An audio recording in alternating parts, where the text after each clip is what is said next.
ম্যাচের মাঝে হঠাৎ আঙুল নড়াচড়া করতে পারছিলেন না, ব্যাটও ধরতে পারছিলেন না। জেনে অবাক হবেন ভারতের নতুন তারকা তিলক বর্মার সঙ্গে কি ঘটেছিল। আজ আমরা আপনাদের বলবো ভারতের ব্যাটসম্যান তিলক বর্মার এক ভয়ঙ্কর অভিজ্ঞতার কথা। 2022 সালে আইপিএলে প্রথমবার খেলার পরই তার শরীরে ধরা পড়ে একটি বিরল রোগ, যার নাম র্যাবডোমায়োলাইসিস।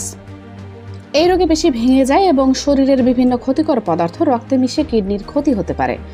সাধারণত বেশি অনুশীলন, শরীরের অতিরিক্ত চাপ বা পানি শূন্যতার কারণে এই রোগ হয়।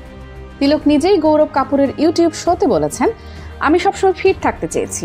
আইপিএল এর পর একসময় অতিরিক্ত অনুশীলন করেছি, বিশ্রামের দিনেও জিমে যাই, কিন্তু তখন শরীরকে বিশ্রাম দেওয়ার প্রয়োজন মনে করিনি।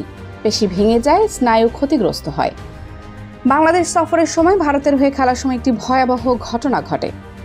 তিলক জানান, সেঞ্চুরি করার চেষ্টা করছিলাম, হঠাৎ চোখে পানি আসে, আঙুল নড়াচড়া করতে পারছিলাম না, ব্যাটও ধরতে পারছিলাম না, সবকিছু পাথরের মতো কঠিন মনে হচ্ছিল। অত্যন্ত জরুরি পরিস্থিতিতে তিলককে দ্রুত হাসপাতালে নিয়ে যাওয়া হয়। মুম্বাই ইন্ডিয়ান্সের মালিক আকাশ আম্বানি এবং বিসিসিআই এর তৎকালীন সচিব জয় শাহ চিকিৎসার ব্যবস্থা করেন। তিলক স্মরণ করেন, দেরি করলে পরিস্থিতি আরও খারাপ হতো। ইনজেকশন দেওয়ার সময় সূচও ভেঙে গিয়েছিল। মা তখন আমার সঙ্গে ছিলেন। এই ভয়ঙ্কর অভিজ্ঞতার পরও তিলক ফিরে আসেন খেলায়। 2023 সালের আগস্টে ওয়েস্ট ইন্ডিজের বিপক্ষে ভারতের হয়ে আন্তর্জাতিক অভিষেক হয় তার। এখন পর্যন্ত তিনি 4টি ওয়ানডে এবং 32টি টি-20 ম্যাচ খেলেছেন। আন্তর্জাতিক টি-20তে 2টি সেঞ্চুরিও রয়েছে তার।